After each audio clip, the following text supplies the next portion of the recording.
नमस्कार. All India crime news एक्सप्रेसमध्ये आपले स्वागत आहे. शेतीमध्ये आधुनिकता आणण्यासाठी इस्रायल तंत्रज्ञान वापरणे आवश्यक. गंगाधर बिराजदार.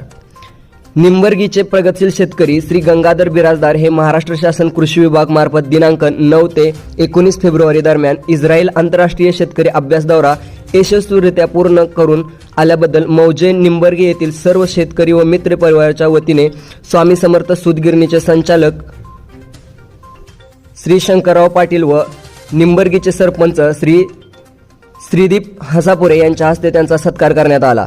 यावेळी आपल्या मनोगतातून शंकरराव पाटील, श्रीदीप हसापुरे, श्री भारत बिराजदार, श्री निशांत लाडे यांनी बोलताना श्री बिराजदार यांनी केलेल्या उल्लेखनीय शेती कार्याचा दाखला देत त्यांचे अभिनंदन केले. यावेळी श्री बिराजदार यांनी इस्रायल शेतीविषयक अनुभव उपस्थित सर्व शेतकऱ्यांना सांगत असताना इस्रायल शेती कोणत्या कारणाने प्रगत आहे याची अनेक उदाहरणे दिली. यात इस्रायलमध्ये संपूर्ण शेती स्वयंचलित ठिबक सिंचनावर केली जाते. सांडपाण्याचा वापर प्रक्रिया करून पुन्हा शेतीस वापरले जाते. जमिनीत ओलावा किती आहे, पिकांना कोणत्या अन्नद्रव्याची आवश्यकता आहे याचा डाटा रोजच्या रोज शेतकऱ्यांना मोबाईलवर मिळतात. अशा प्रकारचे सेन्सर आहे तेथील शेतीत वापरले जातात. पारंपरिक शेतीपेक्षा जागतिक बाजारपेठेत कोणत्या पिकास मागणी जास्त आहे अशी पिके लावली जातात व निर्यात केली जातात. त्यामुळे मोठ्या प्रमाणात परकीय चलन शेती उत्पादनातून देशाला प्राप्त होते. यामुळे इस्रायल शेतीतील प्रगत व आर्थिक समृद्ध आहे.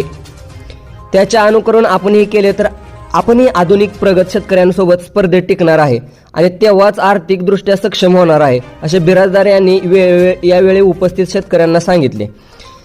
कार्यक्रमाचे प्रास्ताविक श्री कल्याणी सिरगोडे यांनी केले व सूत्रसंचालन कृषी सहाय्यक अधिकारी श्री अशोक राठोड यांनी व आभार प्रदर्शन उपसरपंच श्री पीरसाब हवालदार यांनी केले. यावेळी या कार्यक्रमास पंचायत समितीचे सदस्य श्री शशिकांत दुपारगुडे, माजी सरपंच श्री भारत बिराजदार, माजी उपसरपंच चन्नप्पा बोरगी, कृषी अधिकारी श्री सावंत साहेब, श्री रावसाहेब आळगी, श्री इरेशा कोळी, श्री विकास बिराजदार, श्री सिद्धाराम हाताळे, श्री राजेश गोडेलू, दीपक धारेराव यांच्यासह निंबर्गी येथील शेतकरी मोठ्या संख्येने उपस्थित होते.